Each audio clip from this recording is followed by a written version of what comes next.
Yeah, so hello everyone, Hitesh here and today we're gonna talk about the movie called Indian 2 जो कि हाल ही में theatres में release हुई थी और जैसे ही इसका अच्छा प्रिंट आ गया तो मैंने सोचा क्यों ना इस मूवी को आप लोगों के लिए लेकर आया जाए। और वैसे भी अभी ये मूवी नेटफ्लिक्स की टॉप ट्रेंडिंग में नंबर 2 पर ट्रेंड कर रही थी। So now without wasting any time चलिए डायरेक्टली आते हैं इस कहानी की मेन स्टोरी लाइन की तरफ, जिसकी शुरुआत में प्रेजेंट टाइम में हमें दिखाया जाता है कि देश में हर जगह कूड़ा करकट फैला हुआ है और अगर उनसे पूछे कि भाई अगर हमारी जगह पर तुम इतना पैसा लेते हो मगर सफाई नहीं करते हो, जिसके रिप्लाई में ये सुनने को मिलता है कि शहर के नामी गिरामी सेलिब्रिटीज, एयरपोर्ट्स और नेताओं के घर साफ कर लेने के बाद में, मतलब उनके आसपास का एरिया क्लीन कर लेने के बाद में अगर हमारे पास टाइम और पैसा बचता है तो ही हमें शहर की रक्षा कर पाते हैं, क्योंकि जितना पैसा मिलता है वो तो उन्हीं के लिए ही मिलता है। तो इसके लिए कम से कम बजट तो होना चाहिए ना, जो कि हमारे पास है नहीं। अब यहाँ पर ये बंदा अपने फ्रेंड्स के साथ में ग्रीन स्क्रीन पर कार्टूनिश एनिमे बना करके उन लोगों को एक्सपोज किया करता था जो कि ऐसे बुरे काम किया करते थे। और यहीं पर हम इस कहानी के मेन लीड कैरेक्टर्स को भी देख पाते हैं, यानी कि चित्रा वरदराजन, दिशा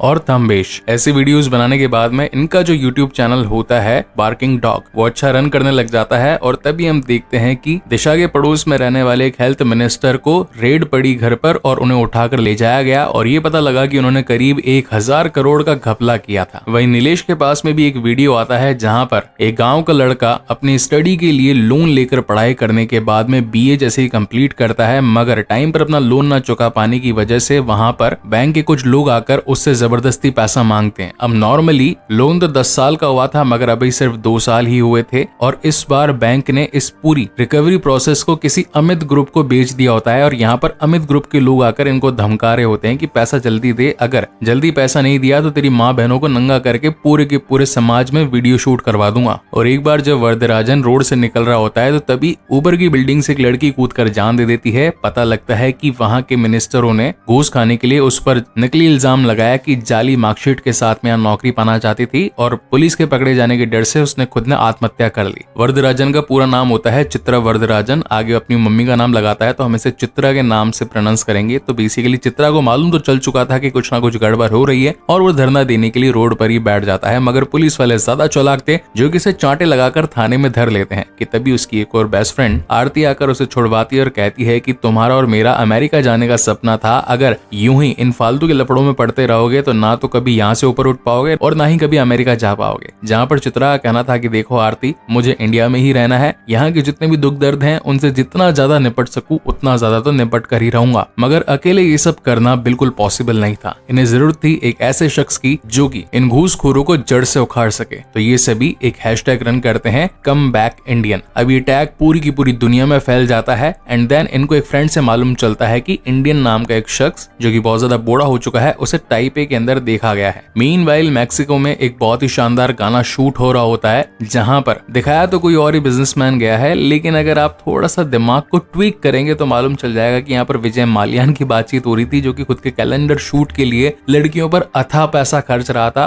और उसकी खुद की लिकर कंपनी भी थी और ऊपर से एयरलाइन भी खुद की रन होती थी। तो यहाँ पे सारे सेगमेंट वैसे ही कुछ दिखाए गए थे। तो ये बिजनेसमैन ऐश करता कराता अपने यॉट पर आ जाता है, लेकिन तभी उसके अंदर बिजली की खराबी आ जाती है। तो यहाँ पर लीड कैरेक्टर की एंट्री होती है, यानी कि सेनापति जी की, जो कि है none other than Kamal Haasan जी, जो कि आते के साथ ही इनको वर्म कला आती होती है, यानी कि पॉइंट्स कुछ मालूम होते हैं कि बॉडी में कहां पर कितने प्रेशर के साथ में प्रेस करने से सामने वाले की सिट्टी पिट्टी गुल हो जाती है। तो वो पूरे गार्ड्स की ऐसी की तैसी कर देते हैं एंड देन पहुंच जाते हैं बिजनेसमैन के पास में। अब यहाँ पर इस मूवी के अंदर जो थोड़ी सी टैक्टिक्स का इस्तेमाल हुआ है, यानी कि जिस बिजनेसमैन को मारा जाए उसके साथ उसी लैंग्वेज में बातचीत करी जाए, तो मराठी कॉन्वर्सेशन आती है यहाँ पर। और वर्म कला में माहिर हमारे सेनापति जी गुलशन ग्रोवर की एक ऐसी नस दबाते हैं जिससे कि शरीर लड़की की तरह परफॉर्म करना स्टार्ट हो जाता है। और उसका गुनाह ये था कि अमित ग्रुप वही हैंडल किया करता था और बैंकों से सारी की सारी ऐसी रिकवरी थिंग्स खरीद करके गरीब लोगों को लूटा करता था। इसलिए उसको मारने के बाद में उसी के कछुए पर सेनापति जी लिखकर चले जाते हैं कि दुनिया को कसोटने वाले अब दुनिया तुझे कसोटेगी। ये खबर जब सीबीआई तक पहुंचती है तो इन्वेस्टिगेशन के थ्रू इन्हें यह पता लग जाता है कि ये तो फ्रीडम फाइटर है जो कि आज से करीब 40 साल पहले एक्टिव था, बाद में इंडिया से ही चला गया था और अब वापस से लौट आया है, यानी कि वीरासेकरण सेनापति। मीनवाइल चित्रा का टाइपे के अंदर एक फ्रेंड होता है जो कि ढूंढता ढांढता पहुंच जाता है सेनापति को उसी की लोकेशन पर। अब यहाँ पर सेनापति जी काफी सारे बच्चों को वर्म कला सिखा रहे होते हैं। इस वर्म कला के अंदर वही मैंने आपको बताया कि कुछ सिग्निफिकेंट बॉडी पॉइंट्स के ऊपर प्रेशर डाल डाल देने से बॉडी या तो चोक हो जाती है या फिर कुछ टाइम के लिए काम करना बंद कर देती है। चित्रा का फ्रेंड उन्हें बताता है कि अब इंडिया को आपकी जरूरत है, जहां पर वो खुद बताते हैं कि मैं तो बहुत टाइम से इस हैशटैग को फॉलो कर रहा था और वैसे भी जब तक शरीर को दवाई की जरूरत नहीं होती तब तक उसे दवाई देनी भी नहीं चाहिए। तो अब भाई साहब पहुंच जाते हैं इंडिया, मगर इंडिया में आने से पहले सीबीआई इन्वेस्टिगेटर प्रमोद वहां पहुंच जाता है। अब सेनापति जी ने इस वक्त अपने फेस पर प्रोस्थेटिक्स का इस्तेमाल किया होता है, लेकिन प्रमोद को इस बात की इन्फॉर्मेशन थी कि 10 घंटे से ज्यादा अगर कोई प्रोस्थेटिक चेहरे पर लगा रहता है तो बॉडी का जो पसीना है वो सर से लेकर गाल से आता हुआ गले के यहाँ पर आकर भर जाता है और वही गोल गोल गुंटा उसको दिखाई पड़ जाता है। तो वो आकर सीधा सेनापति को पकड़ ही लेता है। मगर धन्य हो एयरपोर्ट कंस्ट्रक्शन कंपनी की, जिनकी खराब कंस्ट्रक्शन क्वालिटी की वजह से वहां पर ऊपर से छत गिर जाती है और भागने में हमारे सेनापति जी कामयाब हो जाते हैं। एंड देन इंडिया आने के बाद सबसे पहला ट्वीट करते हैं कि इंडियन इज कमिंग सून। पूरे देश में खुशी की लहर आ चुकी थी, हर कोई बहुत ज्यादा खुश हो चुका था और इसी के साथ आने के बाद वो एक वीडियो भी पब्लिश कर देते हैं कि जो भी हरामखोर दलालीगिरी करने वाला दल्ला, मोटे बिजनेस में गरीबों को नुकसान पहुंचाने वाला बिजनेसमैन, गवर्नमेंट जॉब के नाम पर हरामखोरी करता हुआ इंसान और इसी के साथ तुम आम लोग जो कि अपनी जिम्मेदारियां ठीक से नहीं निभाते, तुम सभी की मैं उंगली करूंगा। मतलब वही वर्म कला वाली, तो जितना जल्दी संभल सको संभल जाओ। इसी के साथ डेमो देने के लिए वो यहाँ पर बुला लेते हैं हेल्थ मिनिस्टर को भी और उनको एक ऐसी जगह पर उन्होंने उंगली करी होती है कि बस वो गा ही रहे होते हैं, मतलब भजन ही गा रहे होते हैं और 28 दिन तक जब तक मरेंगे नहीं तब तक गाते ही रहेंगे। अब इस वीडियो को जितने भी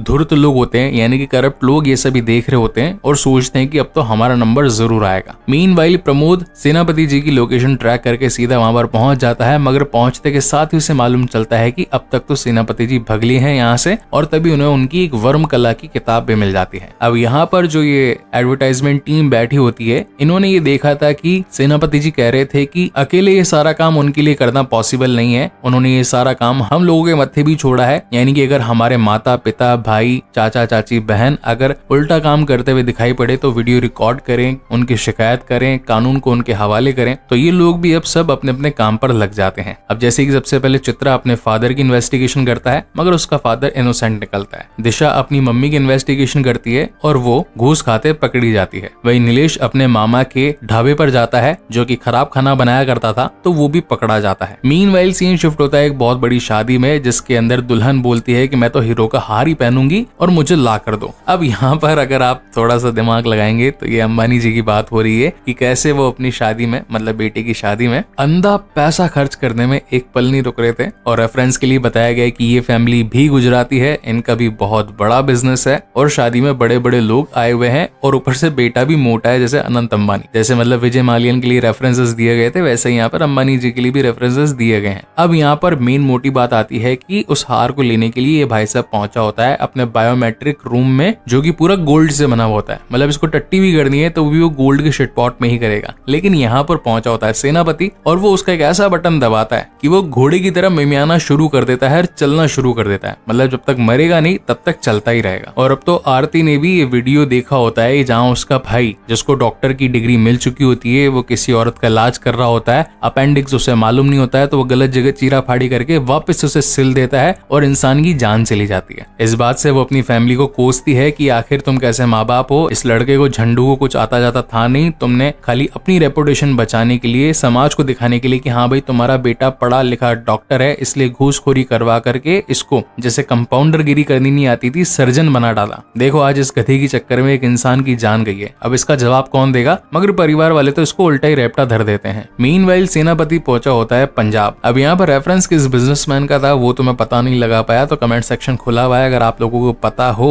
कि जैसे फर्स्ट वाला विजय मालियन था, सेकंड वाला अंबानी था, ये थर्ड वाला कौन हो सकता है, वो मुझे कमेंट सेक्शन में जरूर बताइएगा। तो बेसिकली हुआ यह था कि इस बंदे ने जॉब्स के नाम पर बहुत सारे एग्जाम निकलवा दिए, एग्जाम की फीसेस भी हो गई, लोगों से ठूस ली और फिर जॉब भी सिर्फ उन्हीं को दी जो कि रिश्वत देने के बाद में सीट लेने के लिए तैयार थे। मतलब कि लोगों को time waste, money waste, mind waste, सब कुछ वेस्ट किया इसने। और अब ये खुद मार्स पे जाकर के रहना चाहता होता है क्योंकि धरती उसे लगता था रहने के लायक नहीं है। तो ये 2030 का कॉन्सेप्ट था इसके माइंड में। लेकिन वर्म कला में माहिर वीरासेकरन पहुंच जाते हैं यहाँ पर उसकी ऐसी तैसी करने के लिए। अब अनफॉर्चुनेटली उसका भी ऐसा पॉइंट दबा देते हैं कि बॉडी से सारा पानी निकलने लगता है उसका, और वो भी ऑन द स्पॉट मारा जाता है। अब यहाँ पर जो भी ये एडवर्टीजमेंट टीम वाले थे जिन्होंने अपने घर वालों के खिलाफ जो भी इंक्वायरी पुलिस में दी थी, तो हर कोई भी पकड़ा जाने लगता है। जैसे कि दिशा की मम्मी को उठा करके ले जाते हैं इन्वेस्टिगेशन ऑफिसर, मूर्ति की जीजा जी को उठा करके ले जाते हैं पुलिस वाले, नीलेश के मामा को उठा करके ले जाते हैं, और अब तो इन्हें देख करके जो घर के बच्चे होते हैं जिनके माँ बाप, भाई बहन, पति पत्नी अनशन काम कर रहे होते हैं, वो भी उनके खिलाफ रिपोर्ट दर्ज करवा करके उनको पुलिस के ठिकाने लगवा रहे होते हैं, मगर उल्टे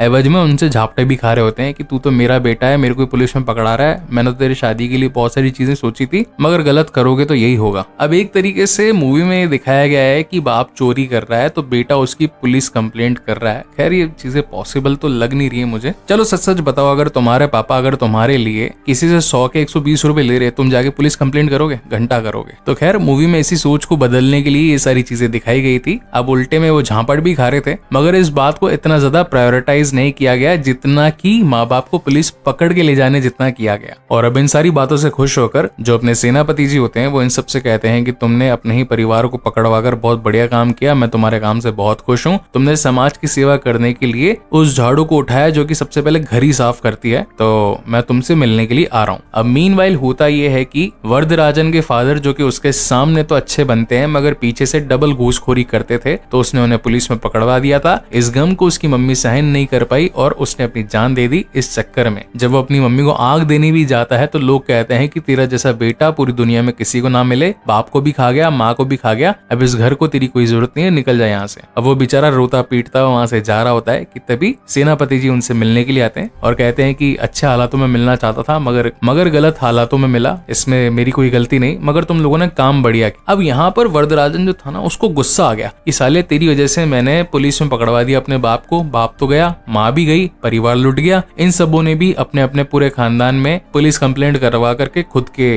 दुश्मन बना लिए, और सिर्फ तेरी बात मानने के चक्कर में आज हम सब गालियां खा रहे हैं। हमको तेरे जैसे इंडियन की कोई जरूरत नहीं है, और वो हैशटैग ट्रेंड कर देते हैं, गो बैक इंडियन। मतलब